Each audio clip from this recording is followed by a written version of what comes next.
These fabric holder bookmarks are great to pair with a journal or a planner or a book. Make them for a gift for someone or for yourself.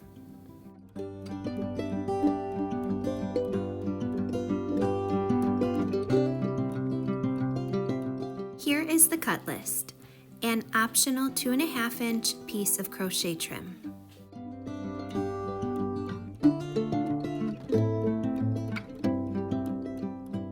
First, we're going to take the 2-inch by 7-inch medium weight interfacing and we're going to iron it on the back of the 2.5-inch by 7.5-inch piece.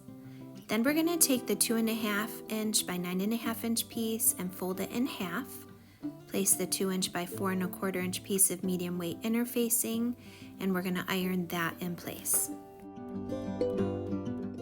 Now we're going to place the crochet trim at the top of the fold and clip or pin in place, and then we're going to sew it.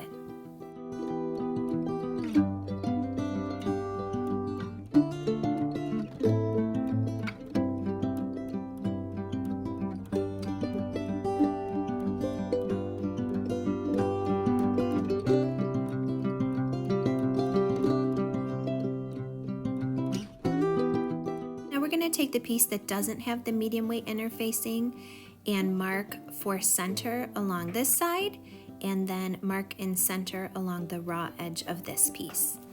This is for the placement of our elastic. Now we're going to take our elastic and place it right side down.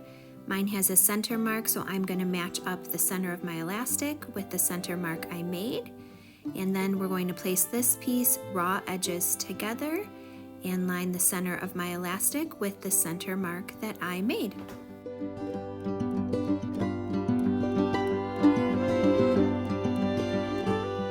Since the elastic is longer than the piece, I'm going to place a pin to keep this out of the way when sewing.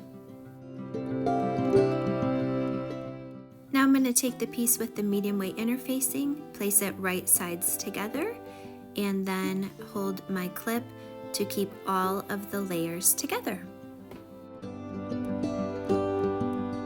I like to use a green and red start and stop pin to show me where to leave the opening to turn this piece right side out, and I'm going to leave about a 2-inch opening to do that, and then place clips around the rest of the piece.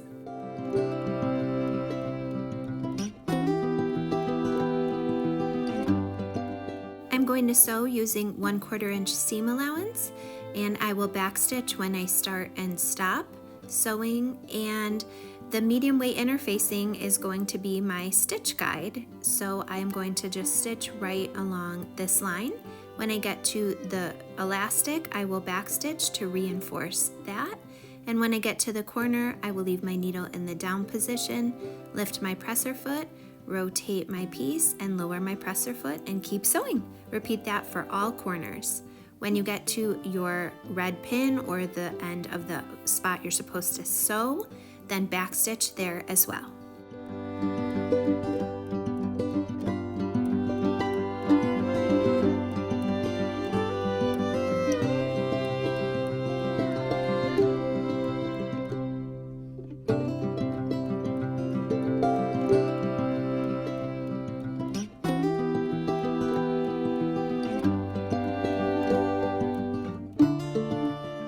Next, I'm going to clip my corners to reduce bulk and help my corners be nice and crisp.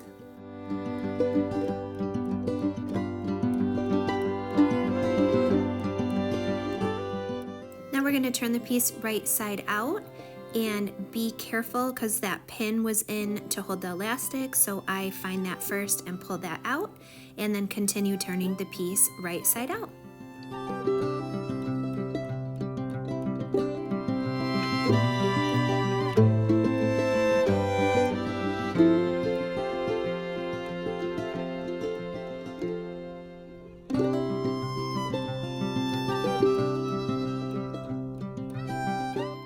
I like to use my point turner tool to carefully poke out my corners to get them nice and lined up.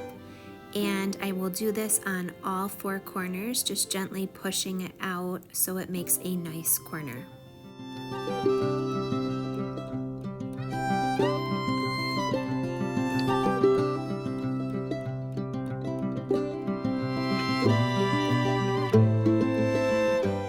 Next, it's time to sew this flap closed. So I just finger press it on both sides to get that tucked under, and I check that it is straight with the rest of my piece. And once I get it, I will iron it and give it a good press. It is ironed, and now it's time to do a top stitch around to close this opening. I am going to top stitch around the whole piece, and I like to start here at the crochet trim to start and stop, and then I am going to backstitch when I start and stop and sew a 1/8 inch seam around the entire piece to top stitch and finish off that opening to close it.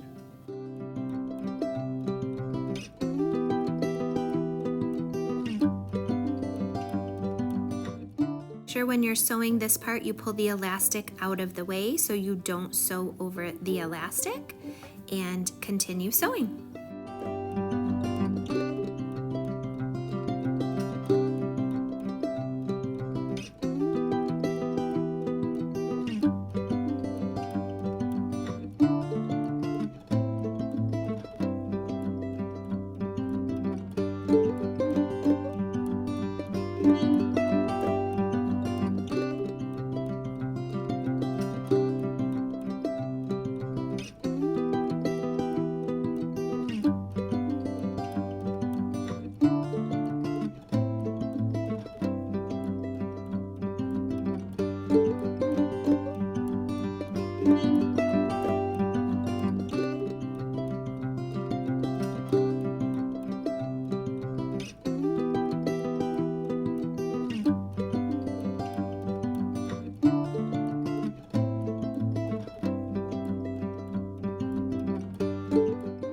That's it, the piece is complete.